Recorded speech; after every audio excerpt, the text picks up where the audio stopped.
Hi, this is Dr. Michael Amster from Warrenton Pediatrics in Warrenton, Virginia. Today we're going to talk about food allergy. Food allergy is initially suspected usually as a young infant. Young infants will often get a very scaly rash on their body. They may have diarrhea, they may lose weight, they may have a little bit of blood in their poop. That will clue us in that a food is not being tolerated. It's causing inflammation in the gut itself. When we see that, initially we may try and avoid the food and see if that changes things. If we think that milk is causing the issue, we'll avoid milk. If the issue clears up immediately, then we'll know that the milk was likely the issue. Once you reach a certain age, usually about a year, maybe a little bit later, we can do allergy testing. Initially, we like to do blood testing. Most allergists will usually go to skin testing, and there's an advantage to that, and we'll talk about that in a second. But we can determine, okay, milk is an issue. We need to avoid that. We see it on the test.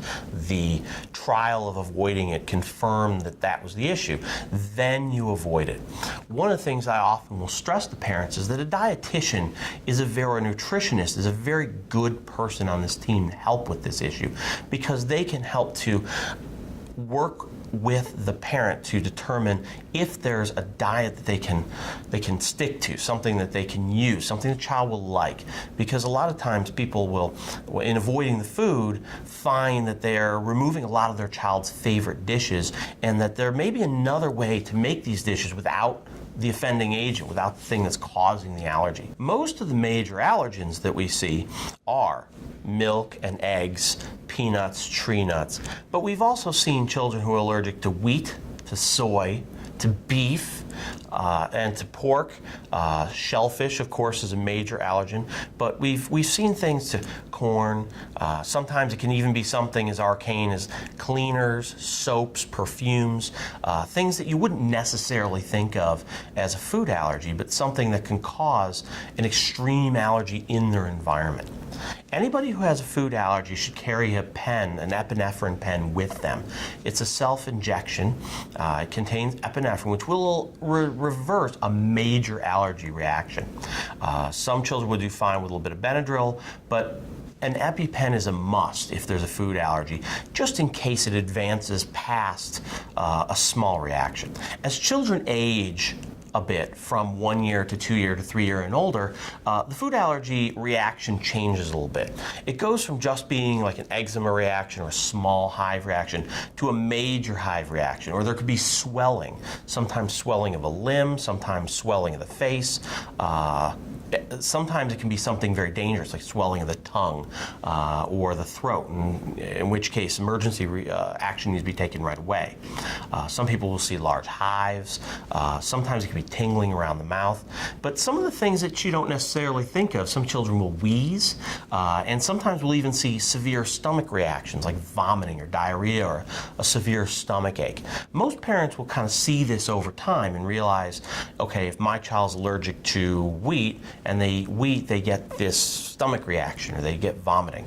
And it's one of the reasons why when the schools are told about a food reaction, they often want to know what is the allergic reaction so that they know to look for these things. Oftentimes when we do food testing, we'll check for a battery of foods, a collection of foods. So we do a panel, because if you're allergic to shellfish, what's to say you're not allergic to egg and wheat and a lot of other things? So we'll do a panel of things to see what you're allergic to.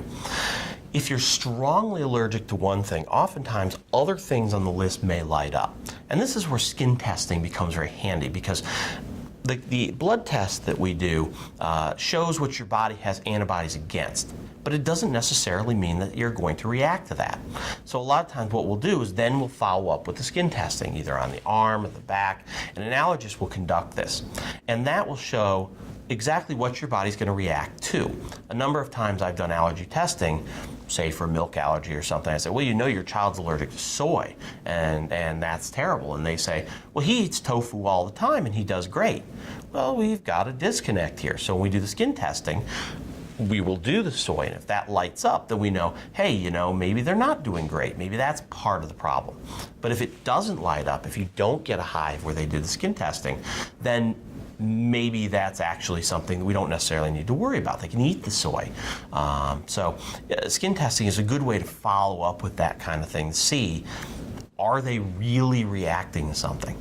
So it can be very helpful, and an allergist can work well with us to help to confirm allergies if it seems like it's difficult to pin down exactly what's causing the issue. So if you suspect that your child has a food allergy, if you suspect that they're having a reaction to something, please let us know so that we can help your child live a good and exciting life without needing to be restricted by things.